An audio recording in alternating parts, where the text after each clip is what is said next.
You serious? So the 5th episode of Ahsoka dropped this week, and I've gotta say, the series has improved markedly, but it's not without its faults.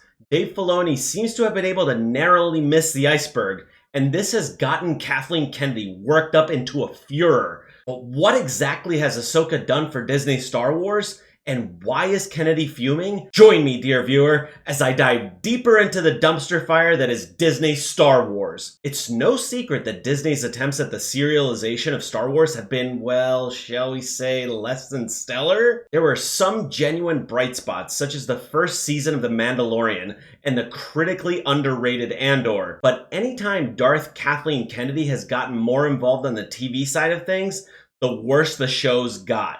Case in point, Obi-Wan Kenobi, a show about, surprisingly, not Obi-Wan? Kathleen and her band of Sith overlords needed to insert their toxic feminism ideologies into a show that should have honored the legacy of one of the most beloved characters in not just Star Wars, but also in film history. While Kathleen Kennedy has complete disdain and disregard for the legacy of George Lucas, there are some people over there that do want to remain faithful to the source material and the legacy. Toxic feminism and a general lack of planning or strategy practically destroyed the franchise with such gems as The Last Jedi and The Rise of Skywalker. Jon Favreau, for one, revitalized the franchise following the disastrous sequel trilogy with the first season of The Mandalorian. But it has been a gargantuan effort to get rid of Kathleen Kennedy and her influence over at Lucasfilm. With failure after failure, the rumor goes that Kennedy will be shown the door imminently, especially when people like Dave Filoni have been successful where she has failed. The 5th episode of Ahsoka seems to be the most Star Wars episode of any of the TV serializations. The scenes with Ahsoka interacting with Anakin within the Force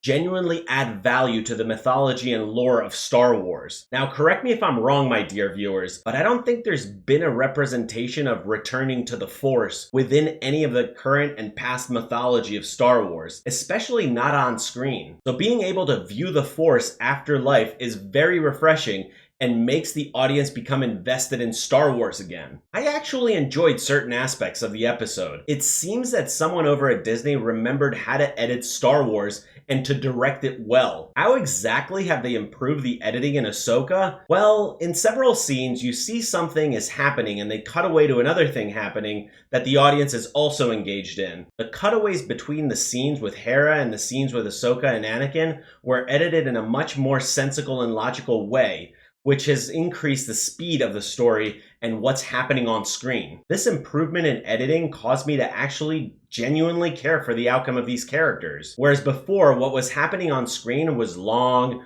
drawn out, and boring. It actually felt like they were real, actual stakes. But the episode is not without its faults.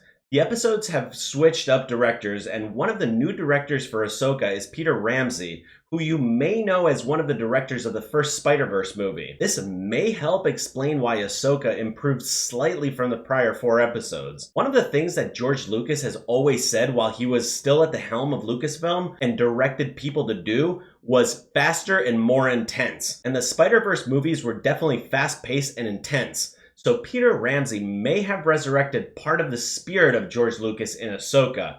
But is it too little too late? Ahsoka returning to the Force and completing her training with Anakin was thematically a nod to Luke Skywalker returning to Yoda in Return of the Jedi to complete his training. Although Ahsoka returned to the Force not of her own volition, but because she was bested in combat by Bail and Skull. However she returned to finish her training doesn't matter. The thematic nod to old Star Wars does, and that's exactly what's pissing Kathleen Kennedy off. There now seems to be a genuine movement within Lucasfilm to return the franchise back to its roots to make it feel like Star Wars once again. And another example of remaining faithful to the source material were the space whales, which I joked about earlier. The Purrgil, as they're known, have been mentioned as far back as the books in the expanded universe, but didn't actually appear on screen until Star Wars Rebels. So including them now only makes sense because it's a nod to the source material.